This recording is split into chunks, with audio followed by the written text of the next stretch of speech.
നിങ്ങളുടെ മക്കളോട് പറയേണ്ട 5 കാര്യങ്ങളാണ് ഞാൻ പറയാൻ പോകുന്നത് കേട്ടോ. ഒന്ന് പറഞ്ഞു കൊടുക്കണേ. ഒന്നാമത്തെ കാര്യം എന്ന് പറയുന്നത്, നിന്റെ ഫോണ് ഈ ലോകത്ത് എല്ലാവരെയും കണക്ട് ചെയ്യുന്നുണ്ടാവും. പക്ഷേ നീ എന്താണ് എന്നുള്ളത്, നീ എന്താണ് എന്നുള്ളത് ആ ഫോൺ നിർവചിക്കുന്നില്ല എന്നുള്ളത്. അതിൽ വരുന്ന ലൈക്കുകളെല്ലാം തന്നെ സ്നേഹമാണ് എന്നും, അല്ലെങ്കിൽ അതിൽ വരുന്ന ഫോളോവേഴ്സ് എല്ലാം നിന്റെ ഫ്രണ്ട്ഷിപ്പാണെന്നും നീ വിചാരിക്കേണ്ട. അതുകൊണ്ട് സ്ക്രീനിൽ നോക്കിക്കൊണ്ട് ഒരു കാരണവശാലും നീ നശിക്കാതിരിക്കാൻ ശ്രമിക്കുക. ഒന്നാമത് പറയാനുള്ളത്. രണ്ടാമത്തെ എന്താ പറഞ്ഞു കൊടുക്കേണ്ടതെന്ന് അറിയാം. നിങ്ങൾക്ക് തെറ്റ് പറ്റിയാൽ അത് അംഗീകരിക്കണം എന്നുള്ളത് നമ്മൾ മനസ്സിലാക്കി കൊടുക്കുക. എനിക്ക് തെറ്റ് പറ്റിയെന്ന് മനസ്സിലാക്കാൻ നീ തയ്യാറായാൽ തീരുമാന പ്രശ്നങ്ങളൊക്കെ തന്നെ എന്നുള്ളത്.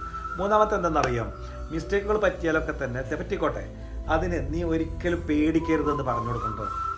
നമ്മളാരും പെർഫെക്റ്റ് ആകാൻ വേണ്ടിയിട്ട് ജനിച്ചവരൊന്നും അല്ല. അതുകൊണ്ട് ഇനി ഒരുപാട് ഉയരത്തിലേക്ക് പോകണമെങ്കിൽ ചിലപ്പോൾ നമുക്ക് മിസ്റ്റേക്കൊക്കെ പറ്റിയേക്കാം എന്നുള്ളതാണ്. മിസ്റ്റേക്ക് എന്ന് പറയുന്നത് ജീവിതത്തിൽ വിജയത്തിലേക്ക് കയറാനുള്ള ചവിട്ടുപടിയാണ് എന്ന് ആദ്യം നീ മനസ്സിലാക്കുന്ന അവനോട് പറഞ്ഞു കൊടുക്കണം.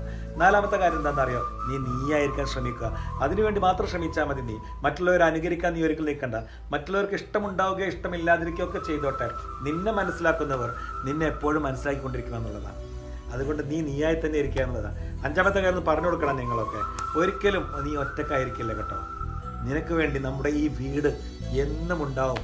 നീ എത്ര ദൂരെയാണെങ്കിലും നീ വീട്ടിലേക്ക് തിരിച്ചെത്താൻ കഴിയുന്നത് ശ്രമിക്കണം. എത്ര രാത്രിയായാലും പാതിരയായാലും നിന്റെ തിരിച്ചുവരവ് ഈ വീട്ടിലേക്കാണ്. ഞങ്ങൾ നിന്നെ കാത്തിരിക്കുന്നുണ്ട് എന്നുള്ളത്. ഈ 5 കാര്യങ്ങൾ നിങ്ങളുടെ മക്കളോട് നിങ്ങൾ എപ്പോഴും പറഞ്ഞ് പഠിപ്പിച്ചു കൊടുക്കണം കേട്ടോ. മനസ്സിലായിക്കണം. അവരെങ്ങനെ റിപ്പീറ്റ് ചെയ്ത് ഓർമ്മിച്ച് കൊടുക്കൊണ്ടിരിക്കണം എന്നുള്ളതാണ്. എന്നാൽ നിങ്ങളുടെ മക്കളുടെ ജീവിതത്തിൽ ഒരുപാട് മാറ്റങ്ങളുണ്ടാകും. നിങ്ങളുടെ ജീവിതത്തിൻ്റെ സൗന്ദര്യം ഒരുപാട് വർദ്ധിക്കുമെന്നുള്ളതാണ്. മനസ്സിലായോ ഞാൻ പറഞ്ഞത് എന്താണെന്നുള്ളത്? എല്ലാവർക്കും ഒരുപാട് നന്ദിയുണ്ട് കേട്ടോ. എന്തായാലും നിങ്ങളൊക്കെ കാണാൻ സാധിച്ചതിൽ എനിക്ക് ഒരുപാട് സന്തോഷമുണ്ട്. എല്ലാവരോടും താങ്ക് യു.